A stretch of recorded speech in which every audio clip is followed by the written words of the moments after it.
Perfect. Thank you for that, Tom. I asked you, Tom, what do you think you should talk to people about? What's on your heart? What's on your mind to talk to people about when it comes to Jumpstart? You talked about something called time horizons. You want to expand on that?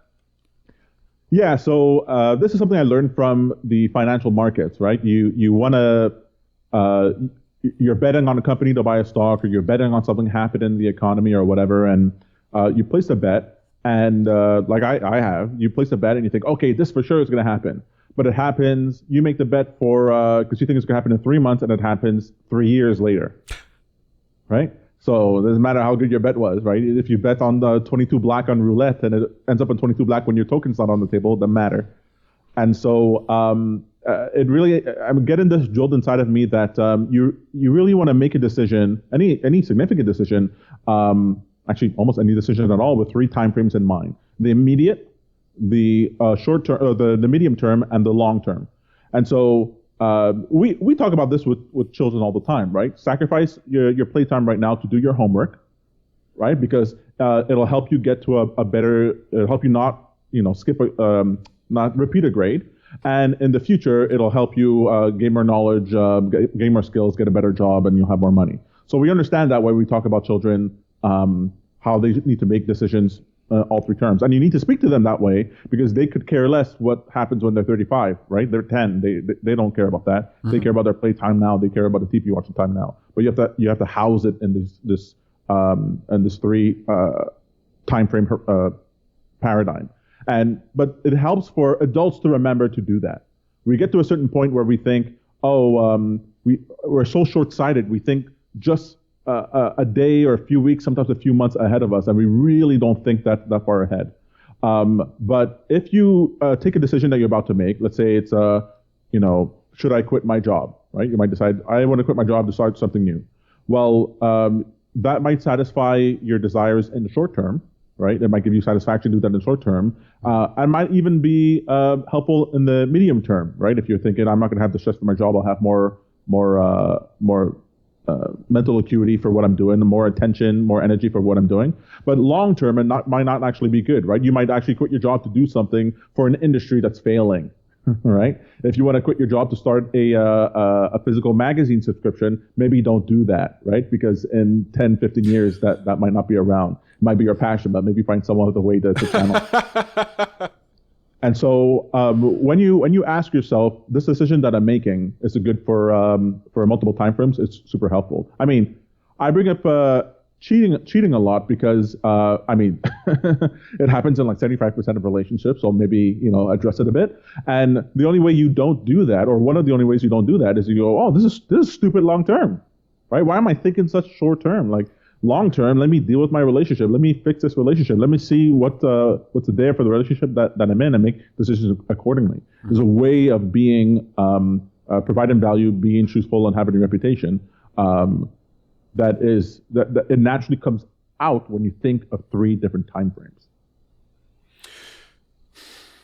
So you want to think of all 3 time frames for every decision, like not every decision, but all 3 of them? When it comes to ideally you want to do it with every decision, but or is it just like thinking ahead? No, it's ideally for every decision, because if you're thinking to yourself, what do I want to eat? Like, I know, okay, I might have a craving for a certain thing that I want to eat, but I know I'll be comatose after it, right?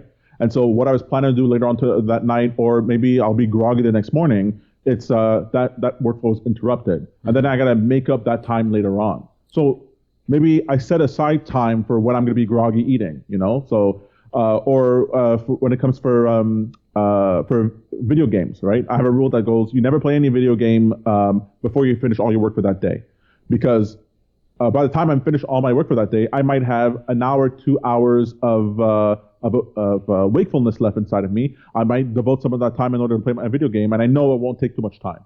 Right? I know I won't be playing until 3 o'clock in the morning. I'll play that hour or whatever. I head to bed, and I didn't ruin my day. You start playing something, or you're surfing on YouTube or whatever it is at 8 o'clock in the morning, and next thing you know, you're still doing it while you're at work, jumping through windows. Your mind is like outside of what you need to be doing.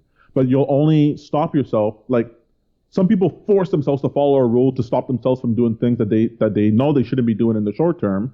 They just force themselves to do it. But if you think long term, that You are your who you are right now. You are who you'll be in a year, and you are who you'll be in 10 years. Well, all three of you need to decide to do this thing now, right? You're sort of like in a council, in a committee of all your present and future selves. And then when you make your decisions that way, you're not forcing yourself to make a decision. Most of who you are is on board with the right decision. Like you're perfectly happy to do that. Yeah, maybe I don't spend money at Starbucks and I save that money in my bank account. Yeah, my two future selves are fine with that. My present self might want a caramel macchiato, but I'm outruled. But I don't feel like I'm missing out because my future self is also benefiting, which is me. And so these 3 time horizons help you take the sting out of hard decisions by actually making them far easier.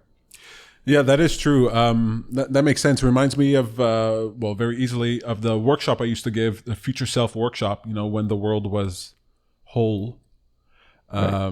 When we didn't live in silos. I miss people so much. A future self where I would teach people, I say, look, you have to sort of tie in, you have to sort of make real your future self. It can't just be this abstract concept that exists out there. You want to connect emotionally and mentally to your future self so that when you make a decision today or even a sacrifice today, it doesn't feel painful because you're doing it for this other person, right? As a kid growing up, like all kids do, I would be kind of obsessed with waking up with the least amount of time I had to be awake before I had to get to school. Okay, the least amount of time I could be awake before I get to school. Remember. So I didn't want to do the whole rigmarole and get ready. So what I would do is that I started putting on clothes when I went to bed. I'd put on my shirt and my jeans, and I just keep adding layers. Like eventually, I put on my socks, underwear. Like I just put on everything I wanted to wear, and then sleep in that. And then I'd wake up, about 5 minutes before I had to leave, before I had to leave to go to school, and just wake up, fully dressed, go brush my teeth, drink a glass of orange juice, and then drink a glass of orange juice, then brush my teeth, and then just head out the door to school, and I'd be outside in the morning sun. My eyes hadn't even adjusted to the light yet, I was always so obsessed with trying to make things better, right? Making a decision now that would make my future better. Well, I would hide $5 bills inside of my wherever I could, right? My pants pocket, inside of a drawer, stuffed behind something. I would put tape on it, whatever, all over the place. And I would totally forget because I'm an idiot. And then a year later, I'd find the $5 and I'd be like, "Thank you, past Tom. That's very nice of you."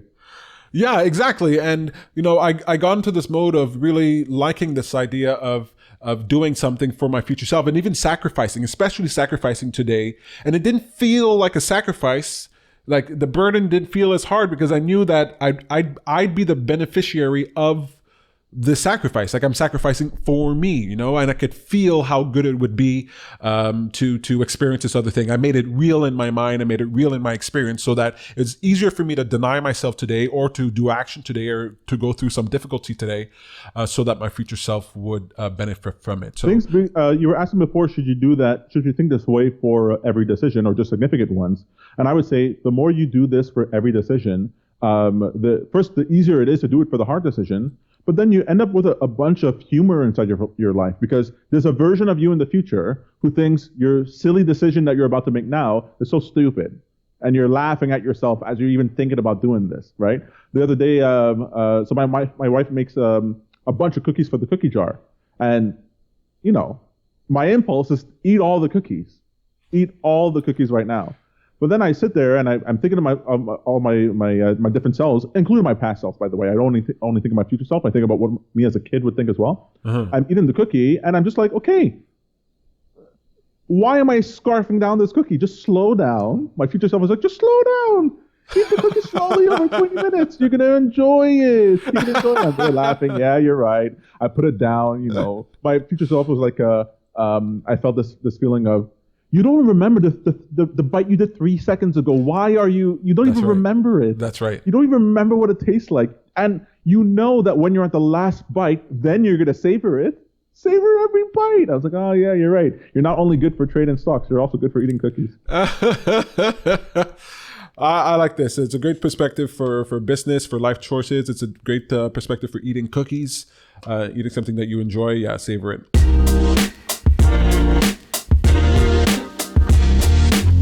Facebook.com/happy for a change. Join the Happy for a Change audience. The happy audience awaits you. It's free. It only costs a little bit of your soul, but it's free. You're not really using it, so are you? And hit the little bell so that you get notified when I go live. And make sure that if you're interested in what's going on, if you're entertained, if you want this to be bigger, better, and longer and forever, subscribe to me over on patreon.com, patreon.com/happy for a change with just $5 or $1, $5 or $1, $5 a month.